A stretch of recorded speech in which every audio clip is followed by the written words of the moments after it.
За сайн байцгаана уу та бүхэндээ. Энэ сайхан өдрийн мэндийг хүргэе. За энэ гаалын навч пепперминт одоо гаатай цай навч байна. Гаатай цай хийж удаг. Би энэ гаатай цайныхаа навчийг энд ингээд авч байна. За тэгээ цөмөр энэ болохоор минцээ. Эднэрийн цөмөр одоо би энэ хонцор савнд одоо өөрөөр хэлбэл яг энэ гүзээлцгэн шиг ингээд суулгая гэж бодож байна. Гэхдээ би энийг цайгаа болохоор голоор нь ингэж төмөр оруулахгүйгээр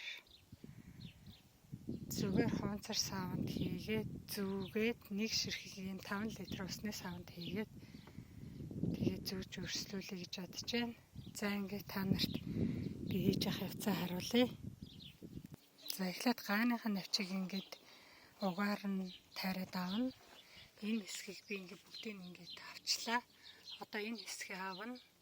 Энэ ингээд гайны навчийг болохоор тайрал аваад авах юм бол салгалгаал бүр их өтгөн ургаад байна гэсэн үг. Маш сайхан ургана. Минцээ. Цэцрэн мэлэзэн арай л жоох юм байна. За энийг жоохон том болохоор авъя.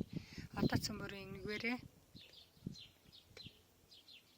мөчрөөр өрслүүлэх хүрслэгээ хийе. За энэ нэг одон жил лойло өрслүүлж ирсэн, ургуулж ирсэн сав байна. Энийхээ доотлих нь таглаад цоолцсон байгаа доотлихын таг нь тэгэл цоолно. Эхлээд цоолоо шараагаа дүүргээл эрд бэрд энэ гүцээц шиг ингээ хийдэг.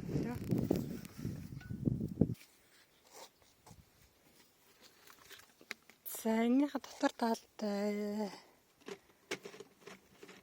цоолоод энэ хонцор сав хийвэл бас хуслах зүгээр юм уу гэд үзсэн. Энийг хийх юм гэсэн чинь энэ болохоор арай л баг шороо орох болчоод зай хэзлэх юм байна. Тэгэхээр зэрэг ийм уснаас авлаа. Энэ зүгээр юм шиг байна. Энийг энэ хүртэл доор нь ингээ шороо хийж өгөөл доотлын сайн цоолж өгөөл тэгэл хий гэж бодож байна. За ингээ хийгээд харуулъя та нарт. За би нөгөө одон жилийнхаа уснаас энд улаан ойл хийж зүүжсэн усныхаа савыг ингээ цоолчлоо.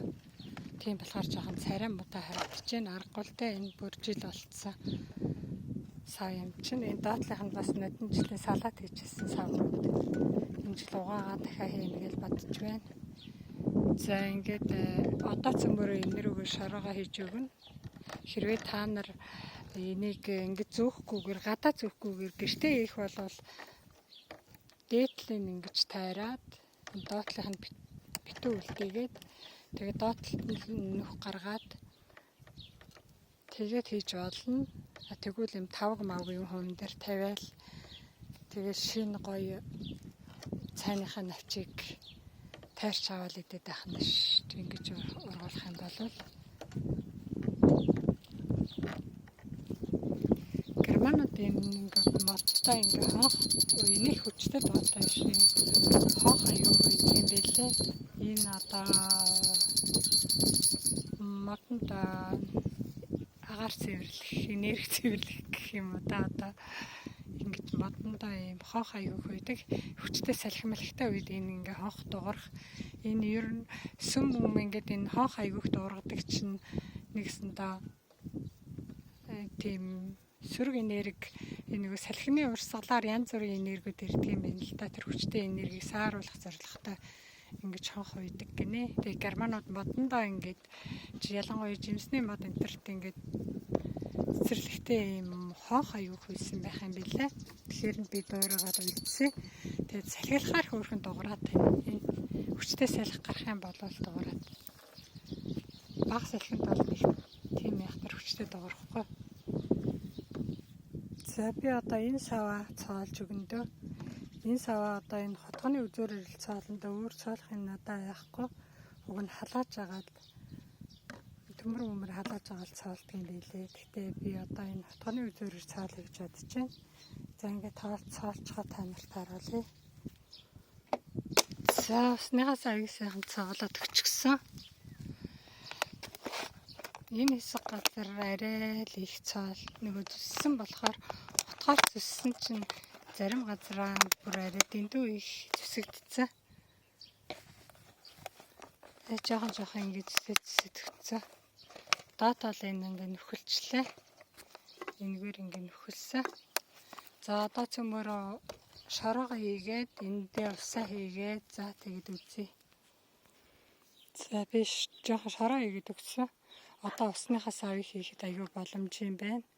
Одоо энэ усныхаа савыг ингэж барьж агаад тэгээд тойруулаа шороогоо хийгээд өгнө. Энийг онгойлгох чинь энэ рүү бас шороо гарч ирээд байна.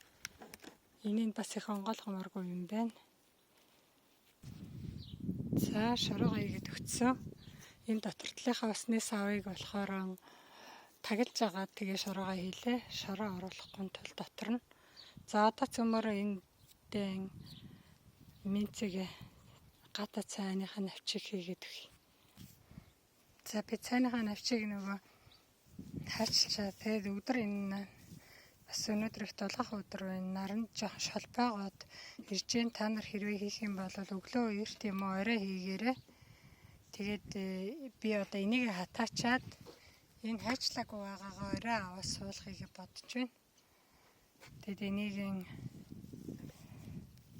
жоохон шалбуур л байна л да энэ. Тэг шалбуур ингээд наранд үейтсэн болохоор яах вэ? Тэгэл ингээд шигтгэчгэндээ. Ингээд шигтгэчгэн. Жоохон урт штэ ивэл зүгээр энэ арай л богинохон байна. Тэгэл туслаад өгнө. Ингээл шигтгэл. Одоо наранд энийг хайчилж шигтгэжсэн дөрвөл орой юм өглөө эртэл шигтгэл зүгээр юм байна. За би нэг 3-4 ширхэг шинийг хайчилчлаа дөнгөж сая. За одоо энэний доотлын навчнуудыг аваад ингээд доотлын навчнуудыг аваад шигтгэжгэн та нартаас үзүүлээд бичлэгээ дуусгачих гэж бодоод тэгээд энэ хэдийг шигтгэжгээд тэгээд маргааш өнөө орой сэрүүхэн дээр би бусдыг хийгээд дуусгачаа. Тэгээд та бүхэн зургийг дараад оруулъя. Би та бүхэн бас ингэж шин цайныхаа навчиг зүгээд өрслүүлээд аягүй цэвэрхэн. Тэгээд дээрээ тайраад за ингээд шигтгэжгэн. Энэ миний энэ шороо болохоор цэцгэний шороо байгаа. Цэцэг тардаг шороо. Энэ блумер тэгээд цэцгэний шороноос өөр шороо байхгүй. Нөгөө нь яг юм ими ургамал тардаг шороо байвал бүр сайн.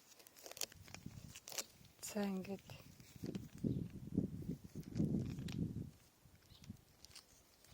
нөхөлж агаад нэг гараараа ингээд энийг жоохон цоолоод нөхөлж агаад юмар харандаа гарч юм уу тэгээ шигтгэл зүгээр юм биш. Энийг гараараа утсаа ирч нэг гараараа хийж байгаа болохоор жоохон тийм байна. За ингээд одоо цөмөр услаад өгнө.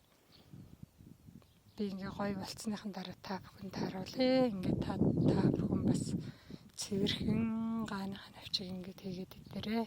За амжилт хүсье.